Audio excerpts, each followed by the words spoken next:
ভয়ঙ্কর এক দুর্ঘটনায় অল্পের জন্য প্রাণে বেঁচেছেন এক ব্যক্তি। 2026 সালের 8 জানুয়ারি তিনি একটি ক্যাফের বাইরে বসেছিলেন।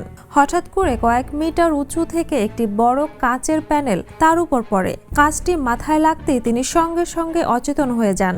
ঘটনার সিসিটিভি ফুটেজ ভাইরাল হয়েছে সোশ্যাল মিডিয়ায়। ভাইরাল ফুটেজে দেখা যায় ওই ব্যক্তি ক্যাফের বাইরে চেয়ারে বসে কিছু পান করছিলেন। এরপর হাতে কিছু নিয়ে যখন তা দেখছিলেন, ঠিক তখনই হুট করে বিশাল আকার এক কাচের প্যানেল তার উপরে পড়ে এবং প্রায় সঙ্গে সঙ্গেই তিনি অচেতন হয়ে যান। এর কয়েক সেকেন্ড পরে দেখা যায় তার জ্ঞান ফিরেছে। আহত অবস্থায় লোকটিকে দ্রুত হাসপাতালে নেওয়া হয়। দুর্ঘটনায় তার একটি হাতেও গুরুতর আঘাত লাগে এবং সেখানে 20টি সেলাই দিতে হয়েছে।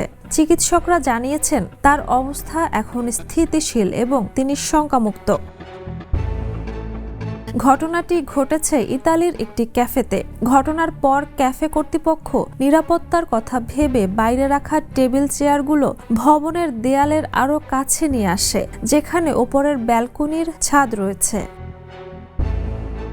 প্রাথমিক তদন্তে জানা গেছে প্রায় 15 বছর পুরনো ভবনটির ব্যালকনি বা রেলিংয়ের কিছু অংশ নষ্ট হয়ে যাওয়ার কারণেই কাচটি নিচে পড়ে থাকতে পারে। তবে বিষয়টি এখনও তদন্তাধীন। Jhuma Mridha, the news.